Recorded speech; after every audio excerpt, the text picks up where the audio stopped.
নমস্কাৰ সকলোকে স্বাগতম জনাইছো অন্য এক নতুন ভিডিঅ'। তো এইটো ভিডিঅ'ত মই ক'ম যে আপোনালোকে যদি আপোনাৰ মুখ্যমন্ত্ৰী মহিলা উদ্যমিতা অভিযান আঁচনিত বিজনেছ প্ল্যান বিউটি পাৰ্লাৰ দিছিলে তেনে ক্ষেত্ৰত আপোনালোকে এই বিজনেছ প্ল্যান ফৰ্মখন কেনেকৈ ফিল আপ কৰিব।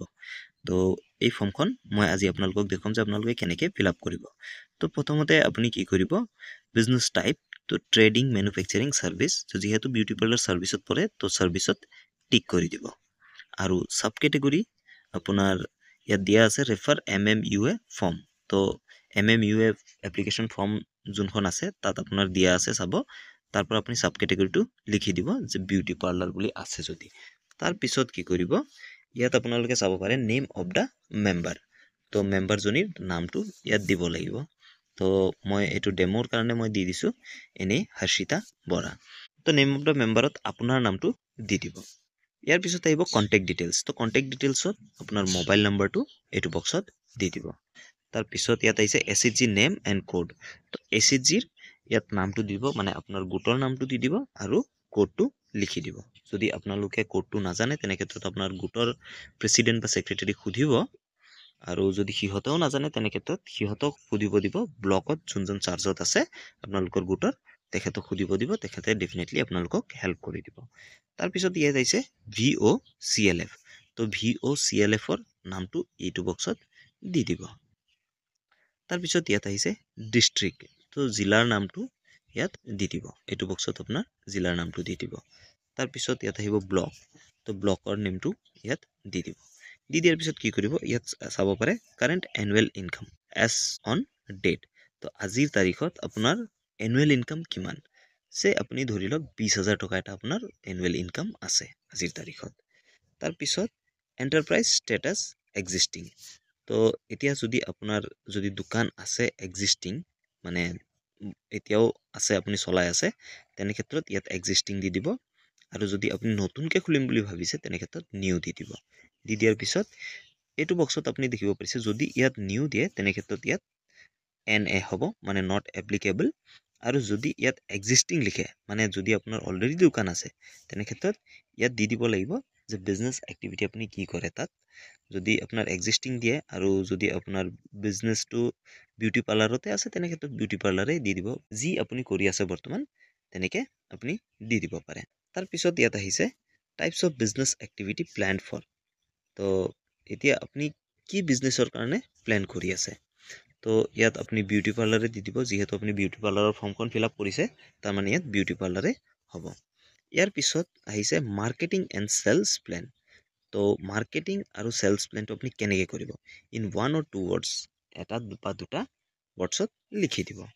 তো প্ৰথমতে দিছে চাব পাৰে how to inform the business activity to customers. তো আপুনি কেনেকৈ আপোনাৰ বিজনেছ এক্টিভিটিটো কাষ্টমাৰলৈকে পঠিয়াব পাৰে। যে আপুনি এখন দোকান খুলিছে য'ত আপুনি বিউটি পাৰ্লাৰৰ কাম কৰি আছে, সেইটো কাষ্টমাৰে কেনেকৈ গম পাব সেইটো লিখিব লাগিব 1 নম্বৰত। 2 নম্বৰত দিছে ৱেৰ টু চেল দ্য প্ৰডাক্ট। আপুনি আপোনাৰ যিটো প্ৰডাক্ট হয় সেইটো আপুনি ক'ত চেল কৰিব। তো এই দুটা বস্তু বহুত ইম্পৰ্টেণ্ট হয় মাৰ্কেটিং এণ্ড চেলছ প্লেন, কাৰণ আপোনাৰ এইটোৰ ওপৰতেই আপোনাৰ যিটো গ্ৰোথ হয় সেইটো ডিপেণ্ড কৰিব। কাৰণ যিহেতু আপুনি দোকান এখন খুলিছে বা বিউটি পাৰ্লাৰ এখন খুলিছে, ডেফিনেটলি মানুহে গম পাব লাগিব আৰু তেতিয়াহে কাষ্টমাৰ আপোনাৰ ওচৰলৈ আহিব। তাৰপিছত ইয়াত দিব এডভাৰটাইজমেণ্ট। ধৰি লওক আপুনি এডভাৰটাইজ কৰিলে। তাৰপিছত ইয়াত আহিলে বেনাৰ, আপুনি বেনাৰ বনালে। তাৰপিছত SHG মিটিং, আপুনি SHG মিটিঙতো কৈ দিলে, অৱগত কৰালে কথাটো।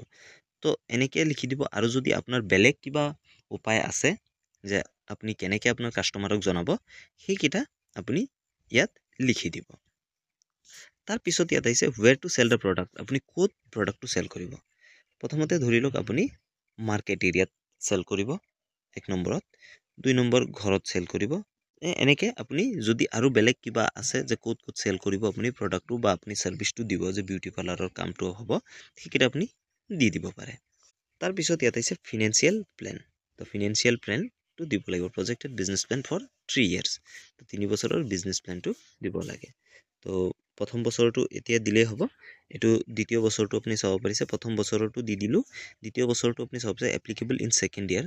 যেতিয়া আপোনাৰ দ্বিতীয় বৰ্ষত আকৌ চৰকাৰে কিবা সুবিধা দিব তেনে ক্ষেত্ৰত আপোনালোকে এইকেইটা বক্সো ফিল আপ কৰিব লাগিব ছেকেণ্ড ইয়াৰ এণ্ড থাৰ্ড ইয়াৰত। তো প্ৰথমতে চাওঁ কি দিছে ইনভেষ্টমেণ্ট মানে কিমান টকা আপোনাৰ ইনভেষ্ট কৰিব লগাব খটুৱাব তো অন ফাণ্ডছত ইয়াত আছে আপুনি চাব পাৰে 15,000 তো ইয়াত আপোনাৰ 15,000 টকা ধৰি লওক আপোনাৰ নিজৰ পকেট ফাণ্ডৰ পৰা দিলে তাৰপিছত গ্ৰেণ্ট তো চৰকাৰৰ ফালৰ পৰা আপোনাক কিমান দিব 10,000 টকা আৰু ইয়াত আছে বেংক লোন তো আৰু আপুনি বেংক লোনৰ কাৰণে আবেদন কৰিছে 30,000 টকা তাৰপিছত আদাৰ যদি আছে ইয়াত মেনশ্যন কৰি দিব মেনশ্যন কৰি ইয়াত লিখি দিব আদাৰ্স নাই যেহেতু মই ইয়াত দিয়া নাই তাৰপিছত ইয়াত আহিছে টোটেল অফ এ মানে এই ইনভেষ্টমেণ্টৰ আপোনাৰ কিমান হ'ল টোটেল এইকেইটা যোগ কৰি আপুনি ইয়াত তলত দি দিব 55,000 বা আপোনাৰ যোনটো যিমান হয় সেইটো আপুনি দি দিব তাৰপিছত সেকশন বি ত আহিছে এক্সপেন্সেস আপোনাৰ খৰচ কিমান হ'ব সেইটো দিব লাগিব ইয়াত আহিছে ফিক্স কেপিটেলত আহিছে furniture and fixtures land machinery building এইবিলাক তো ধৰি লওক আপোনাৰ ঘৰটো বা দোকানটো বনাওতে 25,000 টকা খৰচ হ'ল তাৰপিছত ইয়াত আহিছে ওয়াৰ্কিং কেপিটেলত আহিছে ৰ material inventory rent electricity labour এইবিলাকৰ খৰচা ধৰি লওক আপোনাৰ 30,000 টকা এটা আহিলে তাৰপিছত আদাৰ এক্সপেন্সেস যদি আছে দিব যদি নাই নালাগে তাৰপিছত ইয়াত আহিছে টোটেল অফ বিৰ কিমান হ'ব ধৰি লওক ইয়াত আপোনাৰ বিৰ খৰচা হৈ গ'ল 55,000 টোটেল তো আপোনাৰ চাব পাৰে ইনভেষ্টমেণ্ট আপোনাৰ কিমান 55,000 আৰু আপোনাৰ খৰচাও হৈ গ'ল কিমান 55,000 তাৰপিছত ইয়াত আহিলে যে গ্ৰোথ প্ৰজেকশ্যন এতিয়া আপুনি গ্ৰোথটো দেখুৱাব লাগে যে আপোনাৰ কিমান গ্ৰোথ হ'ব ৰেভিনিউ থ্ৰু ট্ৰেডিং বিজনেছ যেহেতু এইটো ট্ৰেডিং বিজনেছ নহয় সেইকাৰণে এইটো 0 হ'ব তাৰপিছত ৰেভিনিউ থ্ৰু মেনুফেকচাৰিং এক্টিভিটি যেহেতু এইটো মেনুফেকচাৰিঙো নহয় সেইকাৰণে এইটোও 0 হ'ব